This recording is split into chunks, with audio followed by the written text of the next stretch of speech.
হে hi very good evening friends lesson base আমি স্মিতা শাস্ত্রী আমি চলে এসেছি কন্যা রাশি মানে ভার্গোর ফেব্রুয়ারি মাসের এবং মার্চের বেশ কিছুটা সময়ের জন্য লাভ লাইফ প্রেডিকশন নিয়ে, যেখানে আমি একটু একটু করে সবটাই কভার করব। ফার্স্টেই বলছি ভার্গোসদের ক্ষেত্রে একটা হেডলাইন বলছি কন্যা রাশির জন্য, তোমরা ভীষণভাবে প্র্যাকটিক্যাল এনার্জিতে বাঁচছো, ঠিক আছে। আমি লাভ লাইফ প্রেডিক্ট করছি অবশ্যই, কিন্তু কন্যা রাশি প্র্যাকটিক্যাল এনার্জিতে প্রচণ্ড পরিমাণে চলছে। এই প্র্যাকটিক্যাল এনার্জিটা হয় কেমন? ফার্স্টেই বলি সিঙ্গেলদের ক্ষেত্রে, যারা কন্যা রাশি বা ভার্গোর সিঙ্গেল পিপলস আছো, তাদের ক্ষেত্রে সম্পর্কের প্রপোজাল তো আসছে এবং তোমারও কাউকে ভালো লাগছে, বাট সেক্ষেত্রে তুমি প্র্যাকটিক্যালিটি খুঁজে বেড়াচ্ছ।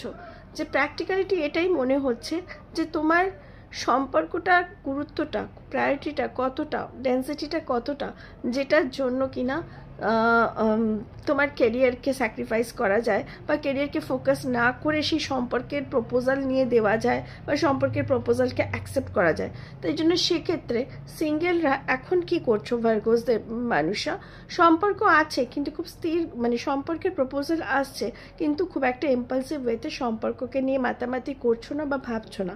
যেহেতু এটা র্যান্ডাম রিডিং, অনেকের সাথে রেজনেট না হতে পারে জেনারেলাইজ রিডিং, কেননা অনেক ব্যাপারে অন্য পারফেকশন থাকে। আমি যাদের সাথে রেজনেট হয় তারাই কেবলমাত্র নিয়ে নিও। এবার হচ্ছে যারা রিলেশনশিপে যারা আছো তারা কোথাও যেন স্টাক এনার্জি ফিল করছো। তোমার মনে হচ্ছে তোমার নিজের জন্য কিছু স্পেস চাই, তোমার ব্যক্তিগত স্পেস চাই। সম্পর্কটা কোথাও না কোথাও সাফোকেটিং হয়ে গেছে, তুমি এত এনার্জি ড্রেন আউট করেছো এই সম্পর্কের জন্য, এখন গিয়ে মনে হচ্ছে তোমার এই সম্পর্কে দেওয়ার মতো কিছু নেই। উপরন্তু এই সম্পর্কে এনার্জি দিতে গিয়ে তোমার কি হচ্ছে, তাও বলছি কিছু কিছু স্পেসিফিক ভার্গোসদের ক্ষেত্রে, এখানে অনেকেই বলতে পারেন যে তাদের ক্ষেত্রে এনার্জি ড্রেন আউট হচ্ছে না, তারা সম্পর্কে ভালো আছো। আমি এটা র্যান্ডামলি রিডিং করছি। সেক্ষেত্রে অনেকেরই মনে হবে যে এই সম্পর্কটা যেমন আছে কিন্তু সেটাকে নিয়ে দেখা করা বা সাক্ষাৎ করা বা মিট আপ রাখা বা ডেটে যাওয়ার কোনো প্রয়োজনীয়তা নেই, কেননা হয়তো তোমার পার্টনারের কাছ থেকে তুমি সেরকমই একটা কোনো স্টাক এনার্জি পেয়েছো যেটাতে এখন তোমার সাফোকেশন ফিল হচ্ছে এই সম্পর্কটা।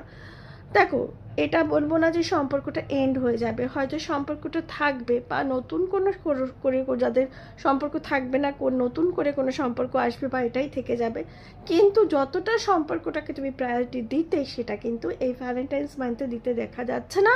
কেননা সেক্ষেত্রে কিন্তু তুমি দোষী বা ডিফল্টার নাও, তোমার সিচুয়েশনটাই এরকম যে তুমি সম্পর্কটা থেকে আস্তে আস্তে কিন্তু অনেকটা কি বলবো নিজেকে সরিয়ে এনেছো, ঠিক আছে। যাদের ব্রেকআপ হয়ে গেছে তাদের এখন প্যাচ আপের কোনো পসিবিলিটি নয়। তোমার এক্স ফিরে এলেও তুমি সেই এনার্জিটাকে এখন অ্যাকসেপ্ট করতে পারবে না এবং নতুন সম্পর্কের ব্যাপারে ভাবতে পারছো না, কেননা এখন বললাম না তোমরা তোমাদের প্রফেশনকে প্রচুর বেশি প্র্যাকটিক্যাল ওয়েতে দেখবে এবং তোমাদের ক্যারিয়ার, তোমাদের নিজেদের যে সারাউন্ডিংস আছে সেটাকে বেশি ফোকাস করবে। ম্যারিড লাইফের ক্ষেত্রে সম্পর্কে আন্ডারস্ট্যান্ডিং ঠিকঠাক থাকবে, একটা গুড ব্রিজ তৈরি হবে, কিন্তু সেই সম্পর্কের জায়গায় সেক্ষেত্রেও কিন্তু কাজের একটা প্রায়োরিটি, প্র্যাকটিক্যালিটির একটা প্রায়োরিটি ফেব্রুয়ারি এবং মার্চ মান্থে ভার্গোসের ক্ষেত্রে দেখতে পাওয়া যাচ্ছে। Very good. অবশ্যই সময়ের সাথে সাথে তোমার সম্পর্কও রেনোভেট হবে আশা করি। সেই আশা নিয়ে আজকের এই রিডিংটা শেষ করছি। আমি আছি লিব্রা বা তুলা রাশির প্রেডিকশন নিয়ে। Till then bye bye and have a wonderful evening.